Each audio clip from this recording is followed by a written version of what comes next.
Assalamu alaikum students. Today we start chapter number 2 of class 7, rational numbers. First we read the definition. Those numbers which are written in P over Q, this Q is in the denominator. So denominator not be 0. Denominator not be 0. That's why I write here Q is not equals to 0 form are called rational numbers. Where P and Q belongs to Z means these two numbers are the set of integers. As I given the example here, 3 by 2, 4 by 7, minus 2 by 5, 1 by 6, square root 16, 3 by 7 are all your rational numbers. Now from exercise 2.1, we will start here exercise 2.1. First question is about the objective type question. That is a question he gave us. Write T for a true statement and F for a false statement. So read the statements first. What he said in the question. As you see that I write all the parts. First part till 5 parts all I write. Here what he said in first part. Positive numbers are rational numbers. He said that positive numbers are rational numbers. Yes, positive as well as negative, both numbers are rational. So here positive numbers are rational. Yes, that is true. 0 is not a rational number. 0 is a rational number. So it's false statement. Part number 3. An integer is expressed in P over Q form. Yes, of course I told you that here P and Q both belongs to set of integers. So this means that this statement is true. Negative numbers are not rational numbers. False. Negative numbers may be rational. Positive and negative both are rational numbers. You see, I give the example here.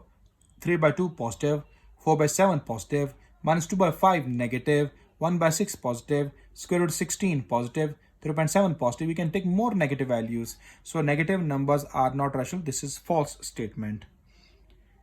In any rational number P over Q, Q can be 0. Q cannot be 0 because here I write that denominator must not be equals to 0, must not equals to 0. Okay dear, so this statement is false statement.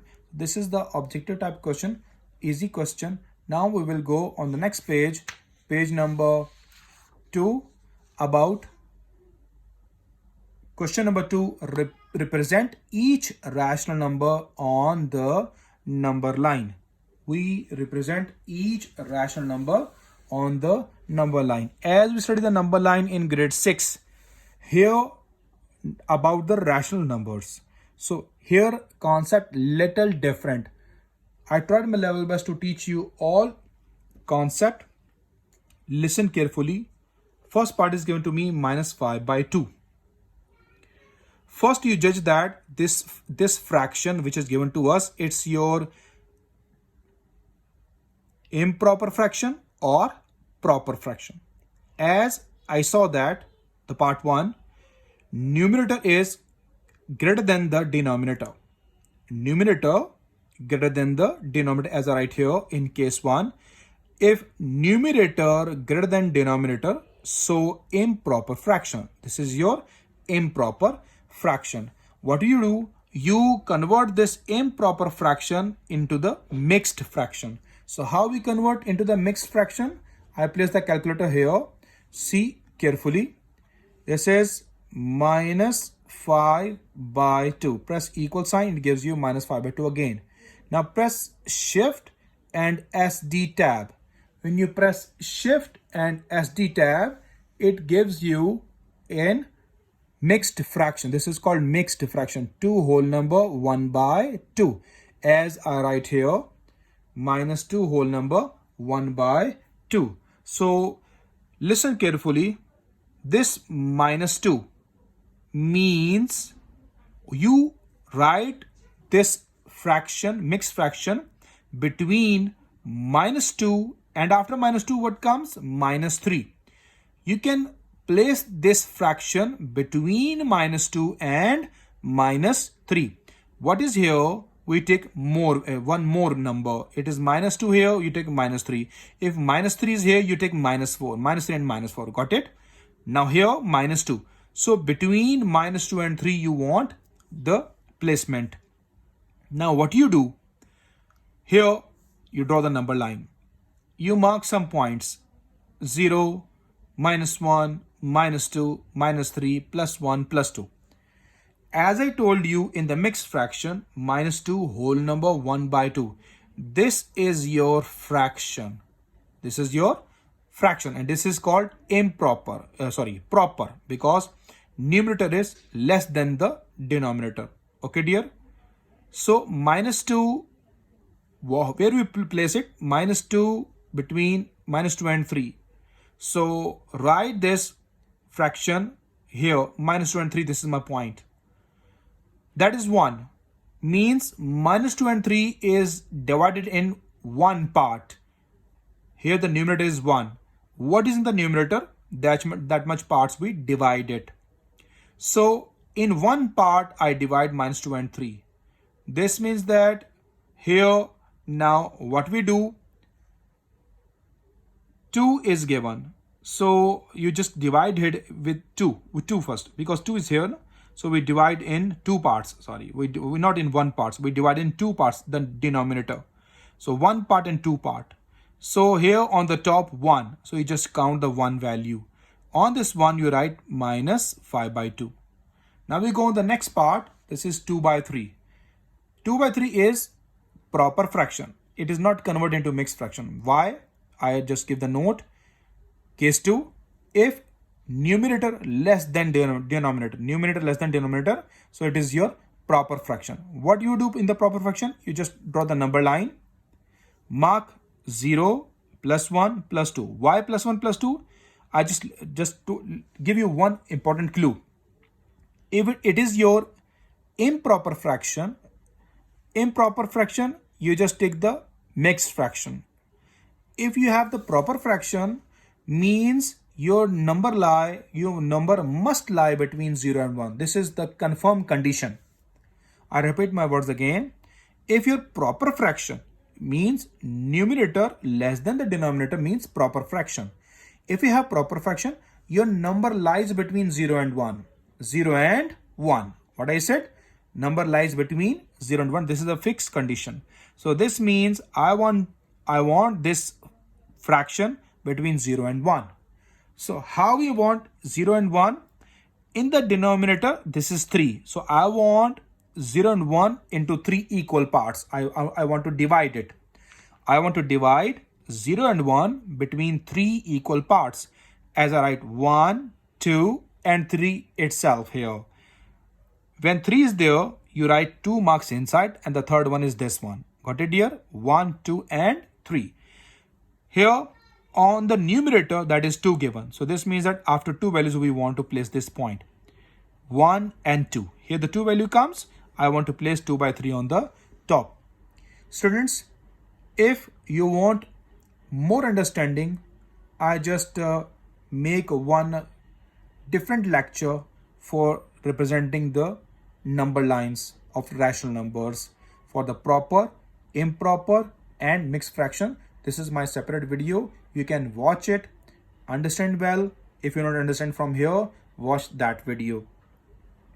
Now, part number 3, that is your mixed fraction. One whole number, 4 by 5. As I convert this improper fraction into mixed, same concept use here. That is one whole number, 4 by 5. This is one whole number. Means we want to place the fraction between 1 and 2.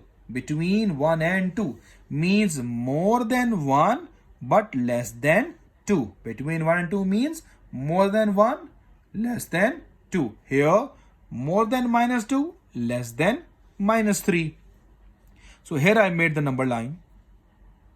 What I do, I mark some points because it's your positive value. Write 0, minus 1, plus 1, plus 2. Now, between 1 and 2, we want to place the number. This fraction we want to place between 1 and 2. More than 1, less than 2. Here the denominator is 5. So I want to break this 1 till 2 in 5 equal parts. So just count 1, 2, 3, 4 and the 5 itself. So these are the 5 parts. See, part number 1, 2, 3, 4, 5. Got it, dear students? So what is the numerator? Numerator is 4. So I want to count 4 numbers. 1, 2, 3, 4. This is number 4th value. So make the arrow up and write your mixed fraction on it. This is the main simple concept to understand the number line. Next, about part number 4, as it is also given in mixed fraction, minus 2 whole number 3 by 4. As I write here with the pencil, minus 2. Because I want to I place this fraction, mixed fraction, between more than minus 2, less than minus 3. Between minus 2 and 3, as I solved in the first part. Between minus 2 and minus 3, I want to place this fraction. So what we do, we mark just points. You mark the 0, then minus 1, minus 2, minus 3. Because between minus 2 and minus 3, so my focus is only minus 2 and minus 3, not 1, not 0, not minus 1. Got it, dear? So minus 2 and minus 3 is my focus. Here the denominator is 4. So I want to break minus 2 till minus 3, 4 equal parts. So let me check here. 1, 2, 3 and this point is 4th point. So when you count the portions, how many portions? We want 4 portions. 1, 2, 3, 4. 4 equal portions, 4 equal parts. Got it? Now after this, the last step, that is what is the numerator? Numerator is 3. So we count 3 numbers to represent this fraction. Count from here after minus 2. 1, 2, 3. This is the numerator is 3. So we count 3 points. On it we made arrow and write the mixed fraction. Hope so you all understand how to represent these rational fractions on the number line. I just give you the main basic trick. If you still have the problems, so you just write here how to represent the number line, how to present the rational numbers on the number line. You just find my video, as my channel is Maths Online Shiraz Ishaq. How to find, after this, how to find rational numbers, how to represent rational numbers on the number line. Next, at page number 3, we start the exercise 2.2. Because this exercise 2.1 is finished. In 2.1, we have only 2 questions. Now, 2.2 exercise, it's very important topic, operations on rational numbers. Here we have several topics to understand. What is the first topic? Addition of rational numbers. When you have the addition, so I just made this addition in two parts. As I write here, the case 1. When the denominators are same, when you have the 2 rational fractions and the denominator is same. See, I give the example P over S plus Q over S. See, the denominators are same in both rational fractions. So what we do, we write the LCM once. This is called the LCM. When you go to add, you use the LCM method. When you add or subtract any 2 or 3 or 4 or 2 or more than 2 rational numbers, when you are going to add or subtract, you use the LCM method. So this is the case 1 and case 2 for the LCM method to help you to solve these kind of questions. If the denominator is same, you write the denominator as an LCM. And the both numerator values directly add. If you have minus, both numerator values directly subtract. This case for the addition and this case number 1 for the subtraction are both same. So I will repeat these first case again. When the denominators are same. When the denominators are same. Here I take P over S and Q over S are any 2 rational numbers. Same in this case of subtraction. Again I repeat this. when you have to add two fractions or going to subtract two fractions, you check that what is the denominator. If the denominator is same, you just write the denominator same. Okay, dear, as I write as same. Then numerators are added each other, numerators are subtracted each other. This is the main case. Now about the case number 2 for the addition, and case 2 for the subtraction is also same. What is the case? When the denominators are different. Here also, alright, when the denominators are different. When the denominators are different, how we proceed it? Listen carefully. Here the denominator is Q and here is S. So both are the LCM. In the product form we write. Okay, dear students? In the product form means multiply form. Now what is the next step? Listen carefully. Q cancel with Q. What left? S. This S is multiplied with the numerator. Q cancel with Q. In your mind you cancel it, because in grade 6 I explained these fractions so much. LCM method. Q cancel with Q. S multiply with its numerator value, so it becomes PS plus. Now next, this time S cancel with S. Q left.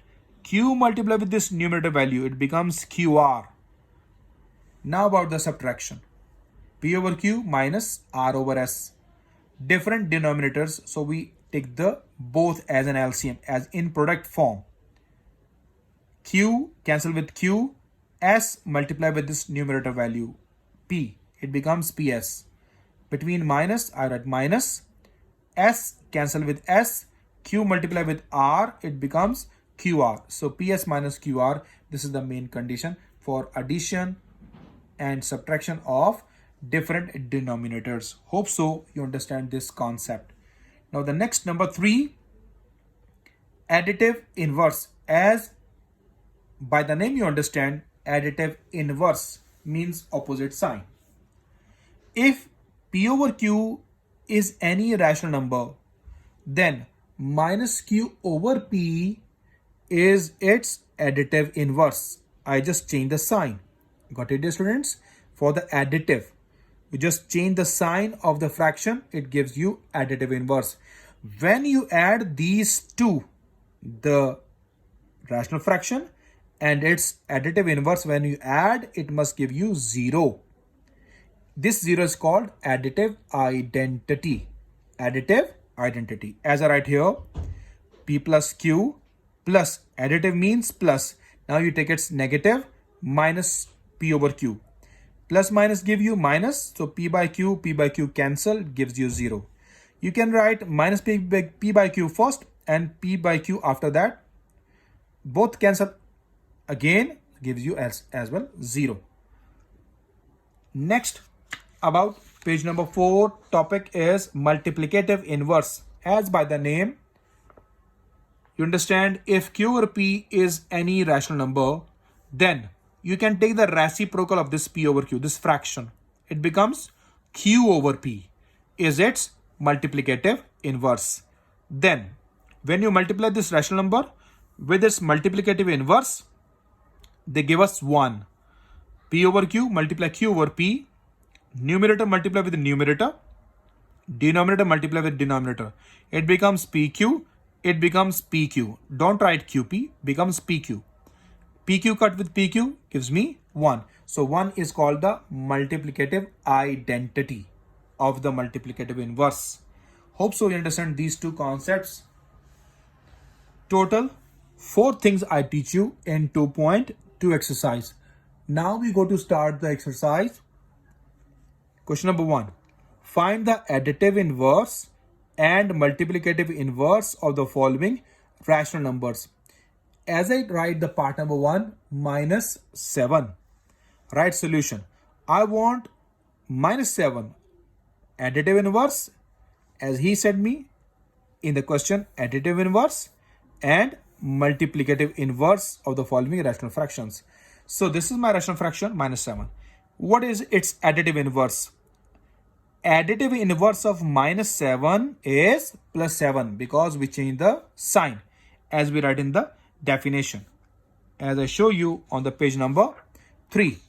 See, P by Q is any rational number, then minus P by Q is its additive inverse. So here minus 7's additive inverse is plus 7. But we check it. How we check it? As in definition, we add both of them, give us 0. So we add minus 7 in plus 7. Minus 7 plus 7 give us 0. Next, now we check this number by using the concept of multiplicative inverse. So multiplicative inverse of minus 7 is, we take the reciprocal. As I write above, P over Q is any rational number, then this fraction becomes reciprocal Q over P. Here, minus 7 is minus 1 by 7. This is your multiplicative inverse. When you take the reciprocal, 1 is in the denominator of 7. When you take the reciprocal, 1 goes up, 7 goes down. It becomes minus 1 over 7. When you check it, it must give us 1. Let me check. Check. Minus 7 multiply minus 1 by 7. 7 cancel, minus cancel, give us 1. That is the procedure, dear students, to find the additive as well as multiplicative inverse of the given rational fractions. Now next part, 23. Additive inverse of 23 is minus 23 because it is positive 23. So I just change the sign. Now about checking, plus 23 plus minus 23, when you change the sign, plus minus 23 cancel, give us 0. Multiplicative inverse of 23 is 1 by 23 because we take the reciprocal. Now about the check, 23 multiply 1 by 23 give us 1. 23 cancel. Part number 3, minus 11, as I solve the part number 1. Minus 11. Additive inverse of minus 11 is plus 11. Checking. Minus 11 plus 11 give us 0. Multiplicative inverse of minus 11 is minus 1 by 11 because we take the reciprocal. When we check, minus 11 multiply with minus 1 by 11, it gives us 1. Part number 4, 1 by 3 is in fraction now. Additive inverse of 1 by 3 is minus 1 by 3. We change the sign. When we check it, 1 by 3 plus this value, minus 1 by 3. When you open the brackets, plus minus give us minus. You can write 0 because 1 by 3 cancel. If you want directly you write 0, it's your own choice. Next, multiplicative inverse of 1 by 3 is 3 only because when you take the reciprocal it becomes 3. When you multiply these two, 1 by 3 multiply 3 give us 1. On the page number 5, I write the part number 5, part number 12. Remaining are given these parts 6 to 9 as an homework, 6 to 11 as an homework because they're very easy parts. So no need to explain more. I just explained part number 5. Minus 2 by 7. Additive inverse of minus 2 by 7 is plus 2 by 7. You can write here plus 2 by 7. So when you check them, minus 2 by 7 plus 2 by 7 give us 0. Multiplicative inverse of minus 2 by 7 is, you take the reciprocal of this. It becomes minus same, remains same, becomes reciprocal 7 by 2. When you check them, minus 2 by 7 multiplied by minus 7 by 2. 2 cancel, 7 cancel, minus cancel, it gives you 1. Next about part number 12, 102 divided by 117. Additive inverse of 102 divided by 117 is minus 102 divided by 117. When you check them, add these two numbers, these two fractions, what you got it. So here the first fraction 102 by 117 plus minus 102 by 117. When you remove the brackets, it becomes plus minus give us, both cancel, give us 0. Multiplicative inverse of 102 by 117 is 117 over 102 because we take the reciprocal. 117 goes up, 102 goes down. When you check it, these two going to multiply each other, give us 1. So dear students, that is a simple procedure to check these numbers are additive inverse and multiplicative inverse of each other or not. So I give you part 6 till part 11 homework. Hope so you understand today's concept. If you have any question, any problem, you can discuss with me. Inshallah, we will start the next question in the next lecture. Till then, Allah Hafiz.